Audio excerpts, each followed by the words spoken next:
Howdy, everyone, and welcome to Moment of Truth. My name is Saurabh Sharma, the president of American Moment, and I'm joined by Nick Solheim, the COO of American Moment. And we have got a fantastic episode for you guys today. We had on David Azerrad, who's just one of the most fantastic thinkers and commentators out there. Before we get to his bio, though, wanted to talk about a few things on AmericanMoment.org. If you haven't checked it out yet, we highly recommend you do. Please follow us on social media at ammoment.org so that stuff from our website is regularly trickling across your feed. We put in a lot of hard work to make that site as great as we could. On there, you'll find information about Summit, a conference on American statecraft that we are working on every day. And we hope to have more precise details for you soon so that you can sign up for the actual physical event in the fall that we're going to have. It's going to be one of the first big conferences since President Trump left office that's going to be all about what the future of this agenda that supports strong families, a sovereign nation, prosperity for all needs to hold. Nick, you've been doing a lot of planning. Is there anything you can tease for us? It's going to be really cool, and you're not going to want to miss it. That's all I can give away. With that extremely specific detail, I want to talk a little bit about the guest that we're going to have on today, David Azerrad. David is the assistant professor and research fellow at Hillsdale College's Van Andel Graduate School of Government in D.C. He has been teaching, I believe, now for 4 semesters, where he regularly red and black pills all of his students, is my understanding. Honestly, I hope I could end up taking a class from David one day, because he is professorial in the most fun way imaginable, just dispensing woke teachings left and right. Before he was at Hillsdale, David was the director of the Kenneth Simon Center for Principles and Politics at the Heritage Foundation. And honestly, I mean, I've talked to people who've gone through Heritage Foundation's programming over the years, and without fail, the 2 bright spots for them are a previous guest on American Moment's Moment of Truth, Arthur Millick, and David Azerrad. And, the lady participants at the Heritage Foundation's programs tend to say he's pretty easy on the eyes as well. So make sure you check out this one on video. David's going to kill me for saying that. But before that, he taught at American University and the University of Dallas. He is a French African Canadian by ethnicity. I think the proper term is French Afro Canadian. Yeah, whatever. And he received his BA from Concordia University, his MA from Carleton University, and his Ph.D. in politics from the University of Dallas. We had a wide-ranging discussion about everything from the failures of conservatism to some of the ways the right can be entrepreneurial and actually wielding power, the reason to not support reparations, and some of his own background and how he got involved doing the work he does now. It was a lot of fun. Nick, what did you think of the episode? I thought it was great. I really enjoyed talking with David. I finally feel like I've met someone who's as angry as I am about everything. So today's episode was really great. One of the things that I kept thinking through this entire time is that, David's not on Twitter. And I was just sitting here thinking, would I be this smart if I wasn't on Twitter? Like, if I just deleted my account, would I know this much and be still as mad? Yeah. But no, if 100 of you rate 5 stars, we will delete Nick's Twitter account. And don't hold us to that, but I'll try to. So please make sure to do that. And Nick, I think you should consider maybe getting off the Bird app. You tweet more than I do. Absolutely. But I don't read as many books as you do. So there you go. Very good point. And so where else am I going to learn things? But anyway, we're going to go into the episode now with Professor David Azerrad. We hope you guys enjoy. Now over to David.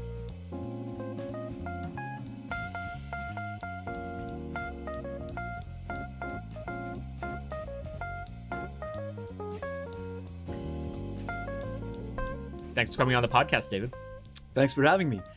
We always like to start with how people got to the point where they're doing the things they are now, and you have a windy tale, to say the least. Explain how you got to the point where you're teaching in D.C. and, pissing off liberals and doing all the things you do now. There was no plan whatsoever to any of this. I was born and raised in Montreal to parents who are immigrants. My mom is from France, from northwestern France and Brittany. My father is a Sephardic Jew from Morocco, and they left Morocco and went to Israel, and then he came to Canada. I grew up with Moroccan Jews, and there's basically, the only profession you get pushed into is doctor. The auxiliary is dentist, And then there's several empty rungs, and then it gets fuzzy. There's kind of lawyer maybe, but it doesn't enjoy the same prestige as in America. Engineer and business. Yeah. And then beyond that, I mean, I'd never heard the word liberal education. I mean, the model we grew up with, I think a lot of immigrants had that, is you go to college to get a job. And so liberal education will get you on welfare. I had a very, very hard time deciding what I want to do in college because I was interested in books, but everyone was telling me you're going to end up unemployed. So I started off in the hard sciences.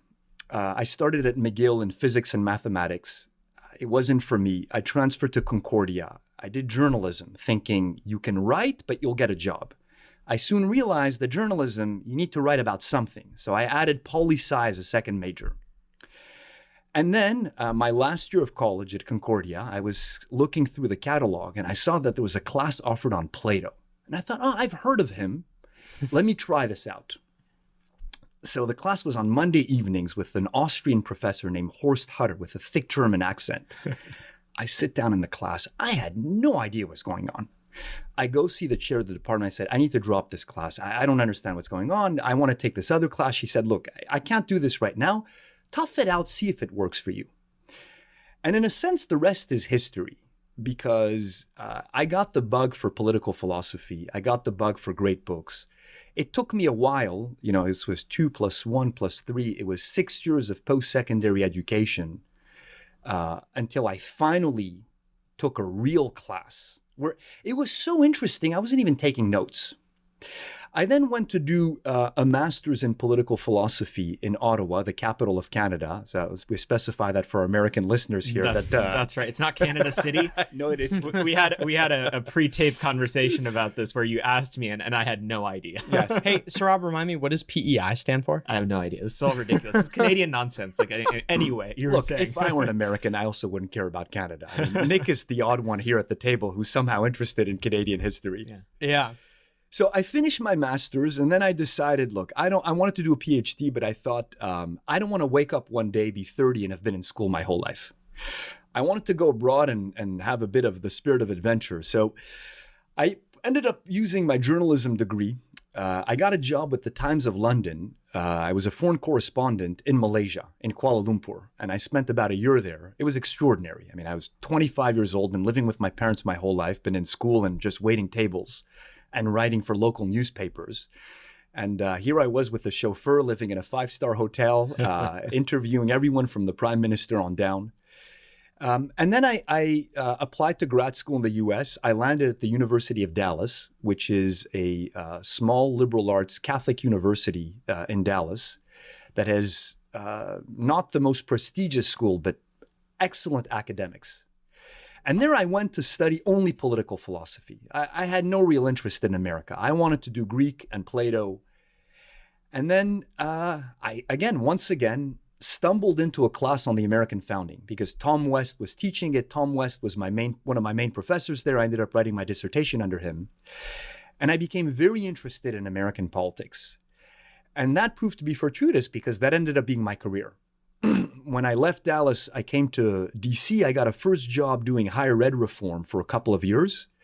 And then I spent 9 years at the Heritage Foundation, first as assistant director and then director of a center that studied American political thought. And I left a year ago to go teach at Hillsdale here in the DC campus, where I teach political philosophy and American political thought. I came to the US 16 years ago. I was not really a conservative. I was probably on the way to starting to realize that the liberalism that I soaked up growing up in Quebec, which is about as monoparty, monolithic a place there was something wrong with it. With the exception of secessionists, I guess. Well, I mean, we can get into Quebec secession later. I was when I did my master's, I met some conservative students. I started reading the Weekly Standard. Oh, wow. Out of all a storied publication. Mark Stein got on my horizon, and I started realizing that there was another way of thinking. But it was really moving to the U.S. And, on the one hand is discovering the American intellectual conservative tradition, reading Tom Sowell, reading Bill Buckley, reading Pat Buchanan. And then I should say, the other big thing is just actually meeting conservative Americans. To become a conservative, you need to, first of all, be won over by the ideas. But you also need to feel comfortable with the people. And if you grew up in a big city and you're cosmopolitan, you tend to think that the people who are conservatives are rubes who cling to their guns and their religion. And you haven't really met any. And I met a bunch of them and I thought they were fantastic. I thought I love, they're patriotic, they're welcoming. The firearms took me a while to get used to. I mean, you don't realize how strange it is to meet people who own guns if you grew up in Montreal. I mean, it's like saying people who believe that the earth is flat. But once you overcome that shock, you realize how much, sense it makes and how salutary it is for the Republic. So it took a while, but I ended up becoming a conservative along the way. So I would say, look, I don't know if this answer makes much sense, but none of this was planned. I will say this. I got to where I am by, in a certain sense, refusing to go with the flow. I didn't want to be a doctor. I didn't want to be an engineer. Everyone was telling me, well, you're not just going to read these old books and study Greek. And it doesn't always work out. So I'm not going to tell the young kids, just follow your heart all the time. Sometimes it doesn't work out. But I'll give myself credit for this one thing, that I didn't want to get pushed into doing something I didn't want to do. And I kind of, went out on a limb. Let me try out this, do a Ph.D. in political philosophy, having no real idea of how things would work out. And they ended up working out. And I must say working out very well, because Hillsdale is paradise. It's an intellectually and morally serious university in America in the 21st century that is well-funded and well-managed. I mean, good students, good colleagues. I don't know that it gets any better than that. So it's crazy to me when I found out how small of a student body Hillsdale actually has, because they're like everywhere here in DC. Like, I feel like almost every other person you meet is like, oh yeah, I go to Hillsdale, or I went to Hillsdale. It's a very prestigious school, I guess, here in DC. The administration, and Larry Arnn, I think, gets a lot of credit for that, has done a fantastic job of branding the school on the right and in DC in particular. And look, the other thing is that the students shine. I remember when I was at Heritage, and one of the jobs I had was I handled the educational programmings for the interns. And one of my running jokes was I would ask a question like, who here has read Tocqueville? And I would always add the qualifier, except for the Hillsdale students. So the school is well regarded, but I'm constantly impressed by the quality of the students, because it's a rigorous school. The admissions rate is don't quote me on this, although I'm saying it. I think it's gonna be down in the 20s this year, which makes it a selective college. So we get good students, and once they're there, unlike American universities that are just, diploma mills, basically, once you get in, no one really cares to me, I find it mind-boggling that these elite institutions that, first of all, charge the highest tuition of any institutions in the world, will give diplomas to people who, without a guarantee that they speak a foreign language, that they know much about anything. I mean, it is kind of astounding to meet graduates from elite universities who've never read Homer, who've never heard of Flaubert, who've never read Nietzsche, to me, the foreign language one is another staggering thing. How is it possible that you go through 16 years of education, 16, and you can't speak a foreign language? What have they been doing with you? Mm-hmm. I mean, can you imagine 100 years back, if you, in America or in any place, you said, this person has been studying for 16 years and he doesn't speak a foreign language? It's surreal. Yeah. Because most of schooling is kind of, babysitting and credentialing and having fun, but there's no real emphasis on learning and on hard learning. Yeah, I've mentioned this book a couple times on the podcast already, so I apologize for plugging it again, but I don't know if you've read First Principles yet. I'm forgetting. By The Economist? Thomas Ricks. No. And so I should loan you my copy because he basically goes through how the founders were influenced by Greek and Roman thought, and how it as young people, like in their teens, how it formed their political philosophy as they I guess founded this country. And it goes through this founder didn't go to college, and like by the time he was 18 he spoke like 6 languages because he just like read all the time, and it's so like I once looked this up because at Heritage they would always make fun of me for being a Frenchie, which is fair enough, eminently reasonable. Yes, of course it's reasonable. I looked up the number of the big 6 founders. How many knew French? Now, I'm not remembering now. This is it's been a long time. There was only one of them who didn't know French. I can't remember which one, but 5 of the big 6, Madison, Hamilton, Jefferson, Washington, Adams, and Franklin knew French. And then, you look into if you go to the Library of Congress here, they you can see part of Jefferson's library that he sold to the Library of Congress after there was a fire and they lost their collection. You just look at the breadth and scope of the learning of that man, the extent of his interest. Of course, he hadn't read all these books. No one has read every book in their library, but it shows you what he was interested in. Yeah. I don't know if you've been to see that yet, Saurabh, but you totally should. It's great. I should. And it just goes to the kind of overall bankruptcy of modern American credentialing institutions, right? Is that they're not really interested in learning for learning's sake. And look, to a certain degree, you can understand eventually institutions become heuristics for certain things. It's that, it is likely to be the case that if someone goes to this place and has this education that they know these things, but it's not 100%. But at this point, it is genuinely the case that you may be better off assuming that someone who goes to one of these modern, clerisy generating institutions knows very little, in fact. The example that I keep coming back to is that kid, Ziad Ahmed, a couple of years ago, he made news because he got into Stanford by writing Black Lives Matter 100 times. And he ended up matriculating at Yale, and he's just as stupid as he was when he got in. You find out his dad's like a top quant at Citibank, and they, don't have a lot of money. And it's just like, okay, this is obviously morally and substantively bankrupt as far as the system of higher education goes. And it's why at American Moment, we always say, the right should not give a, about college degrees, with one exception, which is that, Hillsdale actually teaches conservative governance to a certain degree. So perhaps that's the exception. Hillsdale is not the only one there. The University of Dallas, I think, is a serious school. And then at most universities, you can find a handful of professors, sometimes a whole department that is quite solid. Boston College, for example, has, I think, the premier political theory department in the country. So there are little pockets here and there, but the basic MO is that the people running the universities don't really care about education. They care about rankings, fundraising, new buildings, football, and woke indoctrination.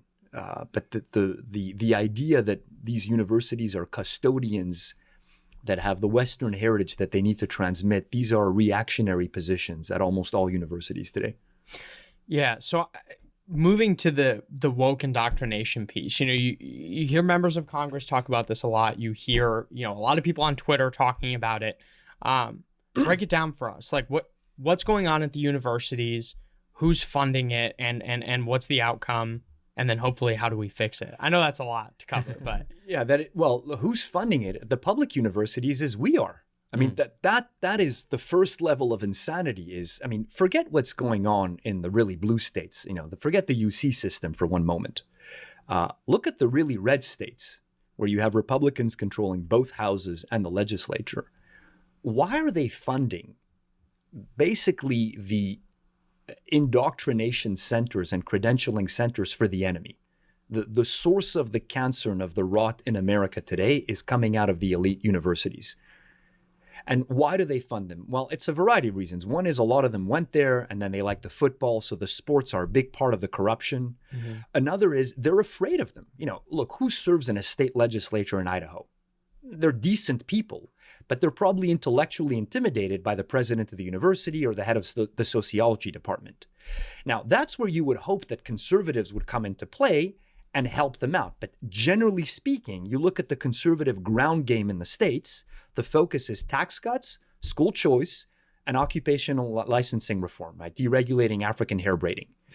There's very little energy that is being put into going after the universities. So one bright spot is, I mentioned Idaho because they're going after BSU over the woke funding. They managed to cut a few $1 million this first time around.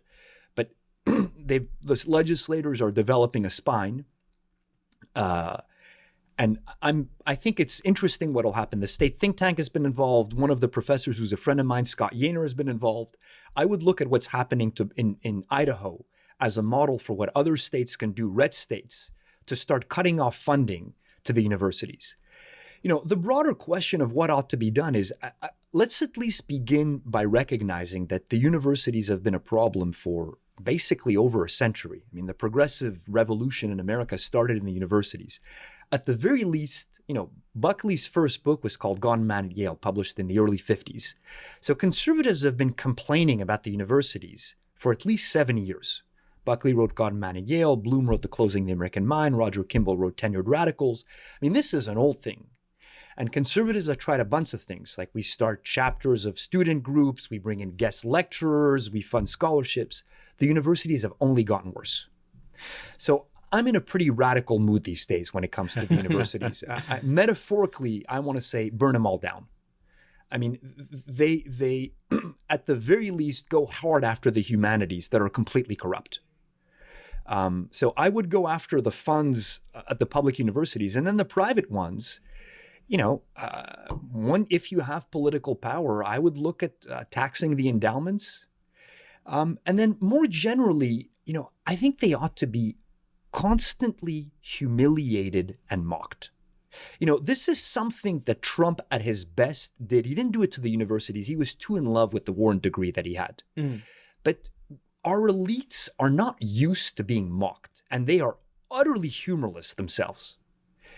And there's great power in just laughing in their faces and saying, you call this a diploma? You call this a university? You gotta be kidding me. You're charlatans, you're fools.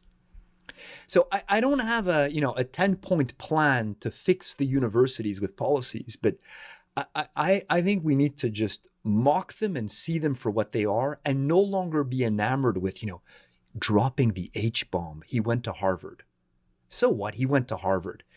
He may have gone into Harvard because he's smart, but he may have gone into Harvard because his parents got in, or because his uncle gave money, or because he plays some sport, or because he's got some sexual orientation or some skin color, or because someone wrote a college essay for him saying how oppressed he was. There's no guarantee that he got in by merit. And I guarantee once he was in, he coasted through. Because once you're into these schools, everyone gets an A. Yeah. I think a few years ago, I read a report, 87% of kids were graduating from Harvard with honors. So why are we so impressed by these degrees? I would say, the first thing is we need an attitude adjustment on the right. Look, Saurabh, you've been great about this, and you take it to the next level of screw it, you shouldn't even go to college. Absolutely not. And stop making a college degree a prerequisite to be, a secretary or an intern in DC. Yeah.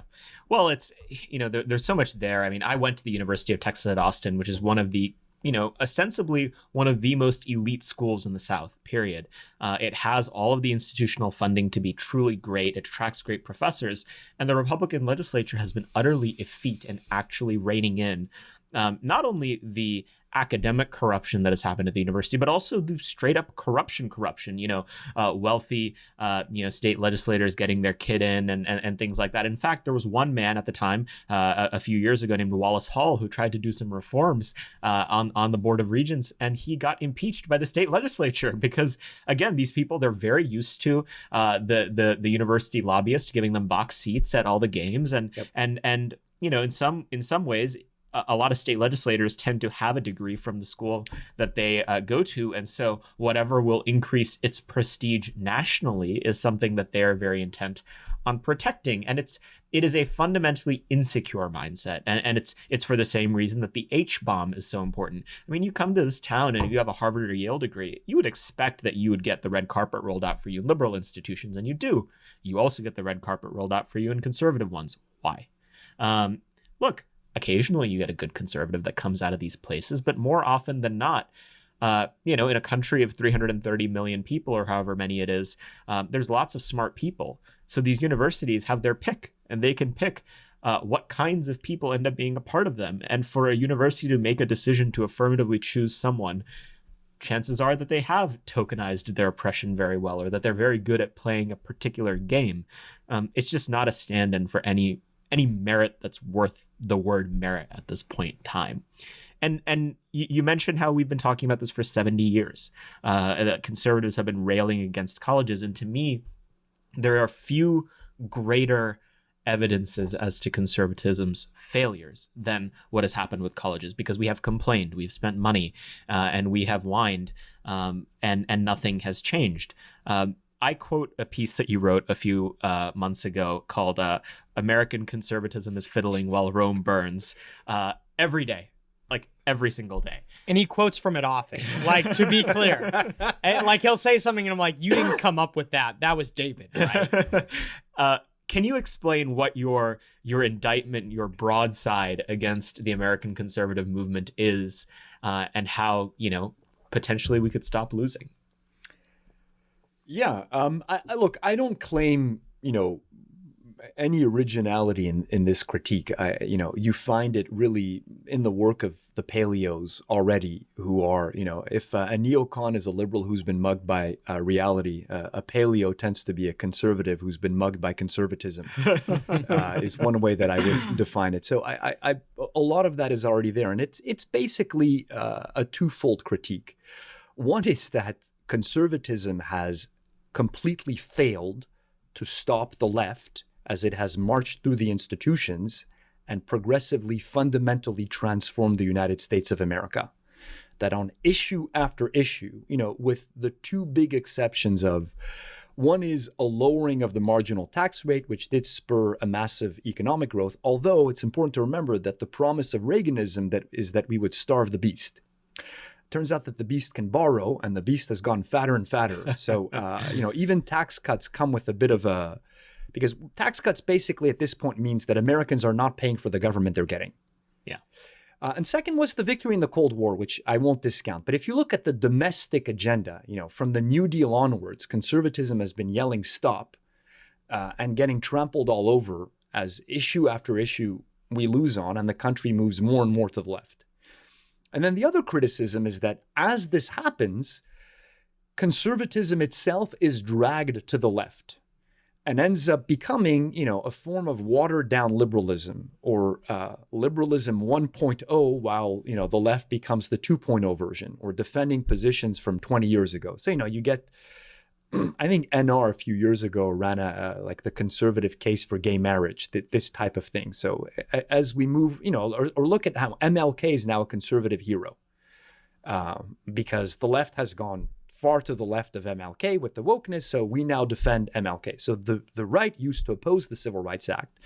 Barry Goldwater, who did not believe in discrimination, just saw that the 1964 Civil Rights Act would obliterate the freedom of association in America, create a behemoth, and was not constitutional. He opposed it on that grounds. He was not a racist.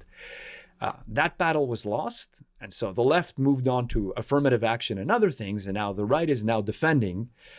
Look, and I've done that too. I mean, part of it is, what are you going to do? You just keep on losing issue after issue. Now, this gets into, well, what are you going to do? I would say, can we at least reckon and be honest with this? And this is where, it's one thing to lose. I mean, the forces you're up against are enormous. But can we at least stop lying to ourselves with these stories of the Reagan Revolution, the Conservative Revolution, the Republican Revolution? The right talks about revolution so much, and these revolutions are laughable. You want to see a revolution? Look at the sexual revolution. Look at feminism. These are revolutions. Yeah. Ours are not revolutions. They're temporarily blimps on the radar that don't fundamentally alter things.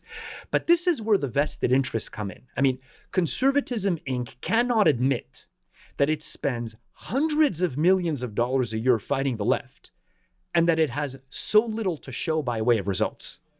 Because it has a vested interest in preserving itself and preserving its sinecures, its magazines, its institutions, its think tanks. And so it needs to cook up this mythology of, we're fighting and we're winning, and sometimes we have a setback.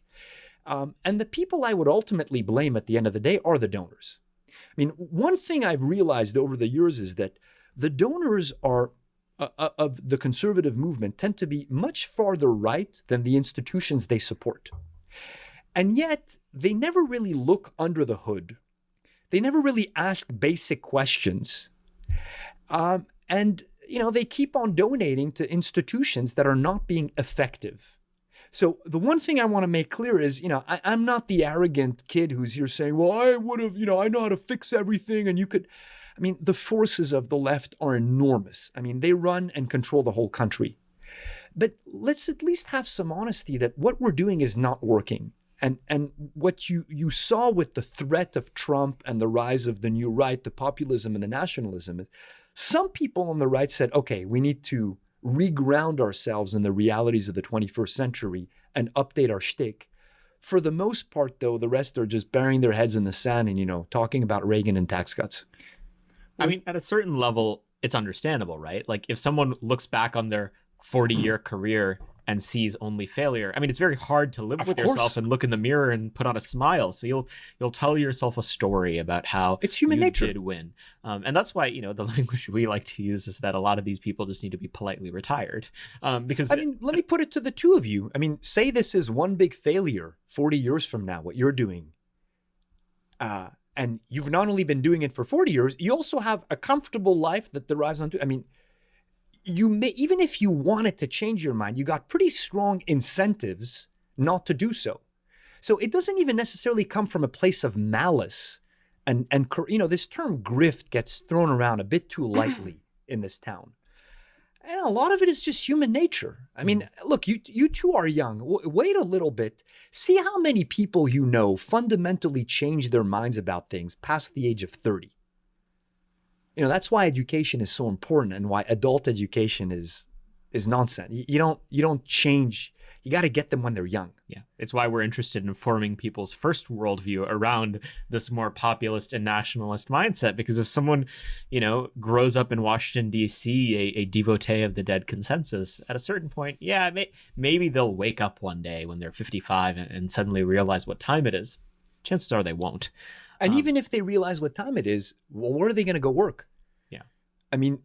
The Heritage Foundation employs more people and has a larger budget than the entirety of the institutions of the New Right combined, and define the New Right as broadly as you want.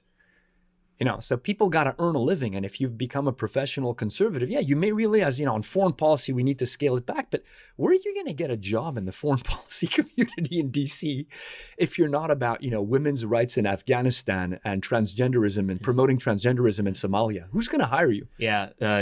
We have to teach feminism at gunpoint to Pashtuni tribeswomen. Yes. That is the moral imperative of the American security state. But look, what's the... You described, I think, very succinctly how conservatism fails and why the failure endures. I guess at the ideological and at the first principles level, what are the shortcomings of American conservatism as presently constructed that make it lose? Yeah, so that's a big question. Well, one enormous element is, most of American conservatism is at its core libertarian in its rhetoric, worldview, and outlook. It tends to understand politics as the private sector and individuals fighting the government for liberty, and that the government is evil and the root of all evils almost, and that if it's happening in civil society or in the private sector, it's good. And then they carve out exceptions here and there, but even I found the so-called social conservatives tend to default to libertarian rhetoric very often. So there's a tendency, part of it is just, the way that conservatism took shape. It's Reagan's rhetoric, it's Buckley's rhetoric.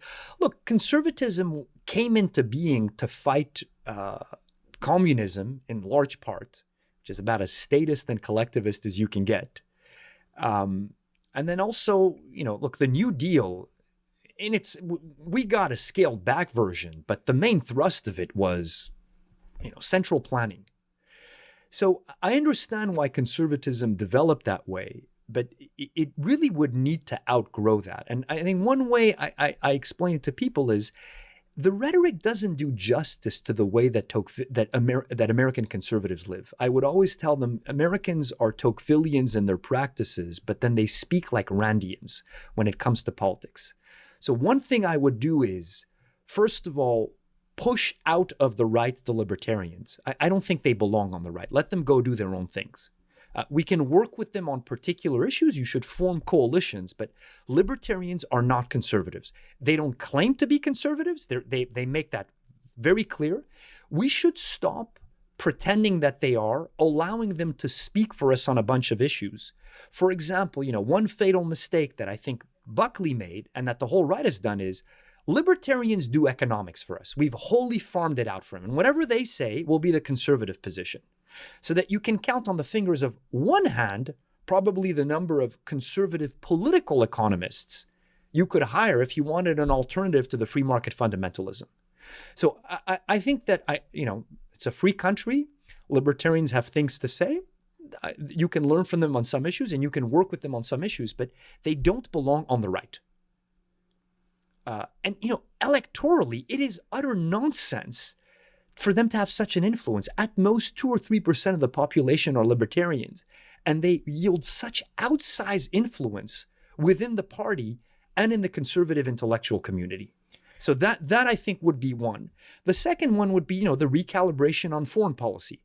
I don't like these silly, are you an isolationist or an interventionist? I mean, everyone is fine with interventions. The issue is on behalf of what? And I would say, a rather narrow conception of the national interest. I love Buchanan's definition of the national interest. The national interest is, the test is, are you willing to die for it? I'm not willing to die for women's rights in Afghanistan. So I think we need a more restrained foreign policy. And then look, we need a borderline jihadist attitude when it comes to the so-called cultural issues. That, first of all, I hate that term, cultural issues. Yeah, there's no such thing. There's no such thing as a culture. Well, there's no such thing as an economic issue. It's all cultural issues. Yeah, and it implies that they're not serious. Like grown-ups in DC, we do foreign policy and economics, and then old people and Christians, you can play around with the cultural issues. Now, they're not cultural issues. They're first-order political issues because they deal with the family, with generations, with children, with education, with the moral conditions under which the next generation of citizens will be raised. So we need to fight these boldly and aggressively and fiercely. If I may quote scripture to the son of the missionaries, meet them undaunted and they shall have no power to daunt thee. No more of this timid, well, the way to fix the family is to eliminate marriage penalties in the welfare state. No, that's not going to fix the family. The way to fix the family is to go after feminism hard. Yeah. You're going to need to learn how to talk about it. You're going to need to learn to react to the accusation that you're a sexist. And this is, again, a big failure of the right, that the right has not been teaching people how to do that. Why is it that every last, member from podunk middle of nowhere in the House knows how to explain why he's pro-life and why cutting taxes is good? There's nothing instinctive about either issue because the right has fortified these positions and said, we're going to make it a priority that you know how to talk about these issues. Well, why don't we teach them how to talk about the most important issues confronting the country?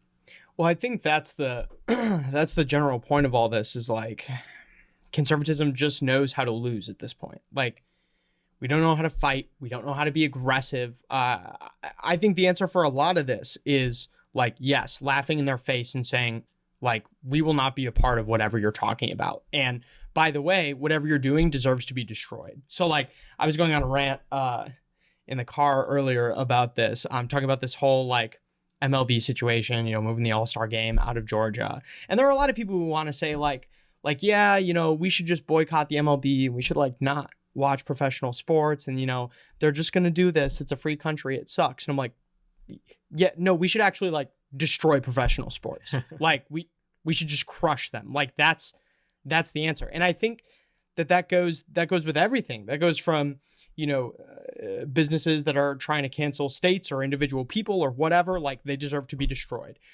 Corporations that value, the dollar and like international trade over the American family and like the average worker deserve to be destroyed. Like anything that goes against the national interest and what makes like the American, I can see Saurabh like, oh my gosh, I'm so going to regret him talking about this later. Let me offer one, I'm for destroying the universities. I don't know that I'm for destroying the corporations. At the very least, I would say start by not rewarding your enemies. Yeah. That should be the basic rule to be part of this new right we're building. You should, first of all, let's backtrack 1 second. Do you understand who the enemies are and who the friends are? That has to be number one. I mean, if knowing what time it is means anything, it has to mean, do you actually know who's against you? The big corporations are not your friends. The elite top brass in the military are not your friends. Professional sports are not. I mean, this is the sad part, is that if it's an elite institution, if it's a major institution, they're at the very least saying that they hate you and your family and what you believe in. And they may actually believe it too. So at the very least, know who your friends and enemies are. Do not reward your enemies. And then let's talk about how much to punish them. And then the flip side is start rewarding your friends. Yeah, the credibility of the threat the right actually poses to our enemies is utterly non-existent. The very simple heuristic that I like to think about when it comes to why have we lost corporate America is because corporate America only faces a legitimate threat from one flank, which is the left. Put aside ideological capture internal to these corporations, which has definitely happened. Anyone who yells at me about how industrial policy is un-American or whatever can go screw themselves, because we do industrial policy in America. We just do it with English majors at Vassar who go on to be HR bureaucrats in the biggest corporations in American life. But, you know, these corporations, they look at the political landscape and they need to hedge risk. How do they do so? They do whatever the left-wing mob says. And then when the right gets mad at them, they laugh at them. Why? There's never a real credible boycott from the right. Because when we take power, we cut their taxes. That's right. And then at the political level, whereas Democrats will come up with all sorts of esoteric justifications to inflict serious pain and put the screws into corporations that contravale their cultural priorities, the American right kind of rubs its hands. It's like, well, you know, we support the free market, and you know, maybe you should have a tax cut, and you know, perhaps you know we'll ban the box on your ability to hire, you know, non-criminals. But other than that, that's all we have to say to you. It's utterly silly, and it's not how any serious political force would operate. So at some level, I take a very similar approach with American corporations as they do with China. What they're doing makes sense based on the assessment of the opportunities and the risks they have available to them. China didn't maliciously decide to deindustrialize our nation. They saw a free lunch and they took it. In much the same way, American corporations, they see total risk from the left because they're serious about politics, and they see very little from the right. Yeah, that's why this kind of, are you going to stop doing business with China? I mean, in a sense, it's good to point out, but you think that the hypocrisy is going to lead to them saying, well, hold on 1 second, we're boycotting Georgia. No, they respond to power. Yeah. And we're a joke. No one's afraid of us. So why should they bother catering to our interests? I want to add one last thing, you know, for the Catholic listeners to this podcast and others is, you know, a lot of people get antsy with this language of friends and enemies applied to politics. Well, aren't we all Americans? What about the common good? I want to recreate the conditions that will allow us to move beyond the friend-enemy language domestically, to recreate the normal conditions for politics where we can focus on the common good. We're not there right now because we've lost our country, because of the long march to the institutions, because we are now a besieged majority facing a set of fanatic zealots at the realm hell-bent on destroying us. And yes, it is wartime. It is not violent wartime, but it is political wartime. And we are in a counter-revolutionary position.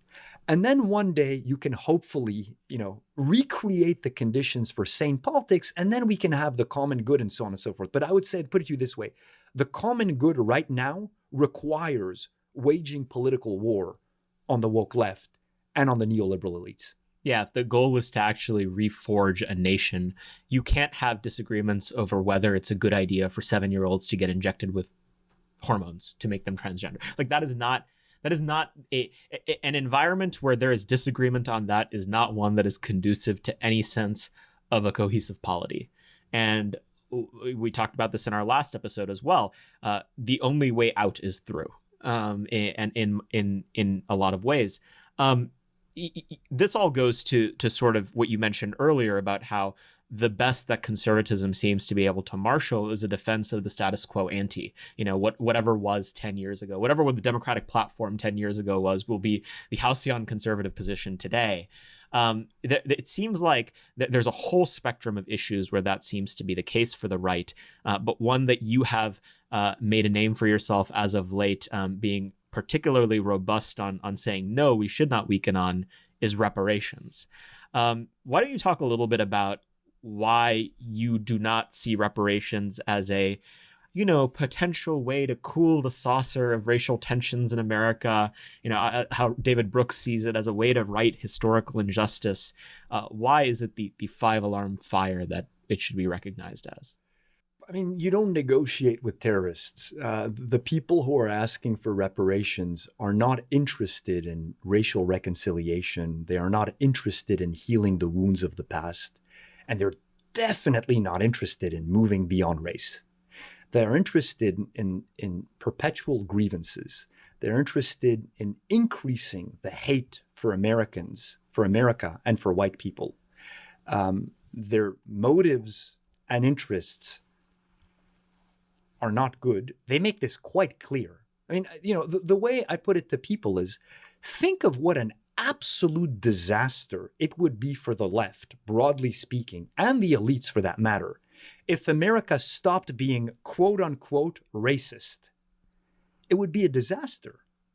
Because this is, first of all, the basic moral framework that allows them to destroy us, because they get to call us racist. And this is how you eliminate people today. You don't call them atheists, adulterers, philanderers, bad people, immoral. You call them racist, and then you're done with them. We have no equivalent accusation to silence our political enemies. Why would they give up that power? Second, it allows them to completely morally launder their privilege, power, wealth, and corporate nature. Jeff Bezos is not the wealthiest man in the world who runs a multi-billion-dollar corporation. No, he's someone who cares about racism and women's rights and gay rights. So he's a good person. However, the rednecks, in Appalachia, they're very bad people because they're racists. So it would be an unmitigated disaster for the American establishment if we moved beyond racism, because they make a lot of money off of it and it morally justifies their power. And therefore, I wrote this piece for Newsweek, kind of saying, I'd be open to I think reparations are unjust, first of all, but fine. I'd be willing to sign off on them at this point. What's a few more $1 trillion, right? If you could give me one promise that it takes us to the promised land of racial reconciliation and judging people by the content of their character, not the color of their skin. But that is not going to happen because they don't want it to happen. So I say we absolutely need to hold the line, not just on reparation, but on all these racial issues. And we need to stop letting ourselves be morally blackmailed with basically this pathological pity that Americans have vis-a-vis African Americans. No one denies the horrendous way that blacks were treated in the past in America, but this is 2021. I think that we should get to a point where when we hear the claim that America is systemically racist in 2021, we should laugh in people's faces and say that that is utter and complete nonsense. You talk about white privilege. There is black privilege. That's what I see in America today. To get into college, to get hired, to not get criticized, to always have collective moral exoneration. No more of this. Everyone has acknowledged what has happened in the past, but this idea that in 2021, it is anti-black racism that is destroying America or holding blacks back is laughable. It's a hard position to maintain in the public square because you'll get called a racist and they come after you. So this is kind of a funny just like a funny anecdote from my perspective. So I'm actually a quarter Native American. So my granddad, I'll show you pictures after. My granddad. So are you the most oppressed one here this afternoon? Who's A Moment of Truth is a podcast hosted by two Indians. Yeah. That should be our new outro. That's right. Although my dad was born in Africa, so technically I could be oppressed too. Yeah. Well, so okay. So David Azerrad, African-American professor at Hillsdale College. So this is the interesting thing, right? Is like, if you're not watching on video, like my dad's side of the family is Scandinavian, so I am just as white as can be. Like I open the refrigerator and get a sunburn from the light inside. Like it's a problem. But not as swarthy as David. Yeah, exactly. But I can go into meetings with people that like lead Native organizations or lead nonprofit organizations that work in the Native community, and I will get people that call me a person of color, like just because I say I'm Native, and I get this like, oh Nick, we don't want to oppress you, and I'm like, I'm good, like thank you. It's just a very interesting thing, and I think the way that I first kind of started to get radicalized on this cultural stuff is the holidays. It was all the like made up holidays that were not a thing when I was a kid. Like, I'm gonna be honest, I do not remember Women's History Month being a thing when I was a kid. Like I don't. Like I just, women have a ton of opportunity in this country. I think that's great. But just like the amount of money that these like corporations try to make off of like Women's History Month and like, Trans Appreciation Day and like selling all this merchandise with these flags. Like, I don't know. I'm colorblind. I can't really tell the difference between all of them, but I know there are a bunch of different ones. It's just ridiculous. It's insane to me. And I think, that's how you know that it's evil, when you have all these like massive corporations making a ton of money and not getting criticized for it either. Like it's totally acceptable. You hit the nail on the head. Like, Jeff Bezos is a good guy because he supports Black Lives Matter. And so like, that's great. Yeah. And I'm like, yeah, well, his drivers are like pissing in water bottles. Like, so that's, fantastic. And meanwhile, the right says that Jeff Bezos is a good guy because he gets his 2-day shipping. And the blatant consumerism and corporate solicitude on the right gives, a path to moral virtue from both right and left that is anything but. Mm-hmm. And it's a truly terrible status quo. I guess as a final question, David, going into the next couple of years, Republicans are out of power, even more so than when they're in power, because they tend to not really believe in power. What is the introspection that you hope happens on the right as they prepare to govern again in the coming years, and what's the path that shouldn't be taken? Yeah, I don't have high. I mean, look, I'm not in the business of making electoral predictions. I mean, they may well retake the House in 2022. Part of me wants to say, like, who cares? I mean, that's not true, but it's not like they're going to have a transformational agenda, as you put it. It's not like they know how to wield power once they're there. Mm-hmm. I would say that here's the lesson. The conventional wisdom in DC is becoming, Trump was right about a couple of things, but we need to take the edge off of him and kind of tame him and domesticate him. And so I like the trade and the immigration stuff and the working class wages, but let's get rid of all the unpleasantness. I think that's quite a mistake, that Trump's appeal was his combativeness, his irreverence, at his best, not always, vis-a-vis the elites, how he laughed in their faces. And to give you kind of a wonkified version of Trump is not a recipe for winning. And then second, for all the talk that, Trump, we came this close to having the Fourth Reich under Trump, and January 6th was a coup d'etat.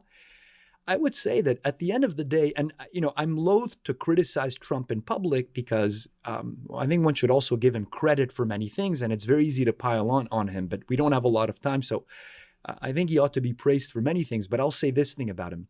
He didn't have a killer instinct. He had a rhetorical killer instinct. But once he came to power, he had offered such a solid diagnosis of the corruption in his town. And what was his approach? Let's make deals. He didn't want blood. He didn't want to decapitate the enemies. So if anything, we should water down and mollify Trump. I want more radical, actually. So keep the rhetoric, but then learn how to govern. And when you're in power, go after their centers of power. Weaken the left institutionally. Bring them to heel. I doubt that many will listen to my advice. I think we're going to get more of the wonkified, some tweaks on trade, but basically keep the Paul Ryan playbook slightly updated. But that would be my counterintuitive advice.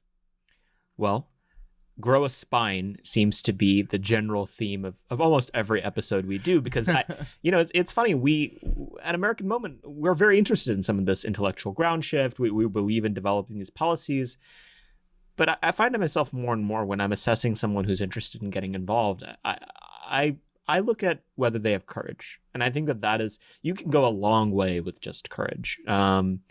And then, if you have courage, the ideological stuff's actually easier because you're not tied down by what someone else says is just or unjust. You're willing to make your own assessment of that question. And let me end with, I know you like Pat Buchanan too, as I do. Let me end with the Buchanan quote: "Courage is contagious." That's right. So hopefully there's more courageous people in this town, and hopefully people grow a spine from listening to you. Thank you for coming on the podcast, David. Thanks for having me, guys.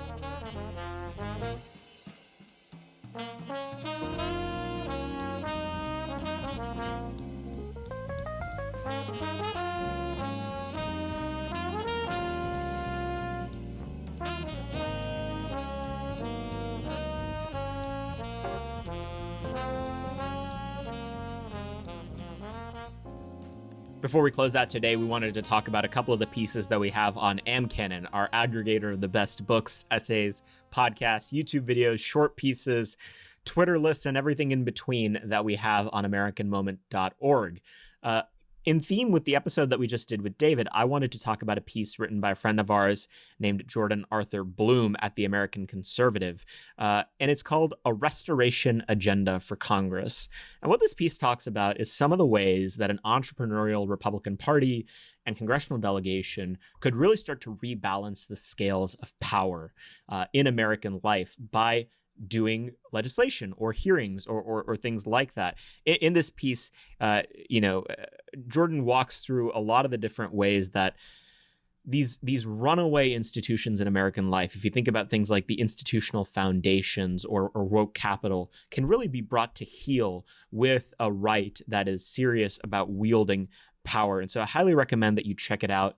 Jordan's done a lot of writing on this topic about making politics great again, as it were, and really asserting some of the power that the conservative movement could wield if it was interested in doing so, drawing on historical examples, really. He goes all the way back into the not uncontroversial McCarthy era, in fact, talking about lessons that can be learned from then and in preceding times in American history. So please check it out. It's called A Restoration Agenda for Congress. You can find it on AmCanon and in the show notes. Nick, what did you want to talk about today? Yeah, so we talked a lot on the podcast today about how to wield power. But the piece that I wanted to highlight by Chris Buskirk on his Substack, which is titled Vital Signs, the piece is titled So You Want to Win Elections. And basically the point of this piece is that if conservatives want to win elections again, we need to implement public policy solutions that support a strong family, a sovereign nation, and prosperity for all. Now, he doesn't use those exact words. Those are American Moment words, but he does talk... registered trademark. Yeah, well, we haven't trademarked it yet, but we don't have to tell anybody that. Yeah. But the main point of this piece is that the argument that Chris is making is, whoever decides to campaign on an agenda that makes it easier for people to get married, have kids, buy a house, and make sure those kids can be well educated on one salary will win the day. Like there would just be like a massive amount of people elected that support those policies. So highly recommend checking that out. Highly recommend you subscribe to Chris's Substack called Vital Signs. It's very good. I really enjoy it. And you can find it on AmericanMoment.org/AmCanon. it's a great Substack. We love Chris Buskirk. He's the editor over at American Greatness, and he has a very morally clear way of writing that I really enjoy. So I recommend that piece as well. I think it's fantastic. I'm thinking if David was here, he'd be saying, well, isn't that sexist to say that they should have a single income home? I mean, it's utterly ridiculous. The right could make so much hay in this country if it simply asserted fundamental truths that people like one income households. That is their natural preference, and so many other things. But we are so dazed and confused by the influences of woke capitalism that sometimes we forget about the basics. Well, it's a historic thing too. This idea that we had to have a two-income household is like an extremely recent development. Like, this is something that has come about in the last 100 years. Not something really that has existed over the whole arc of human history and civilization.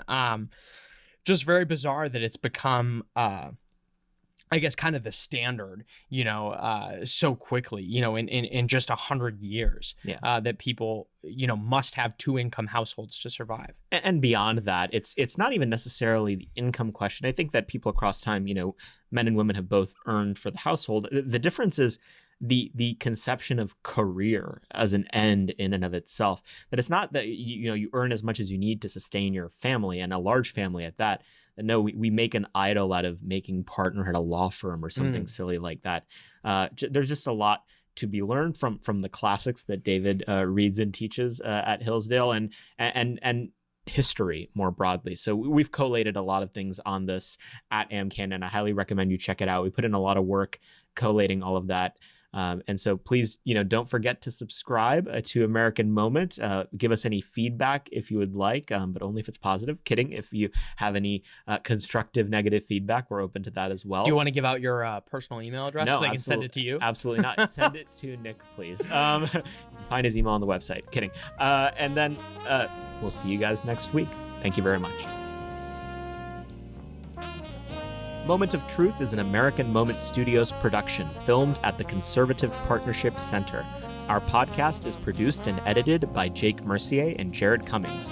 Our intro music is A Minor Struggle by Ryan Serenich. Don't forget to like and subscribe on all platforms, and you can go to AmericanMoment.org to learn more.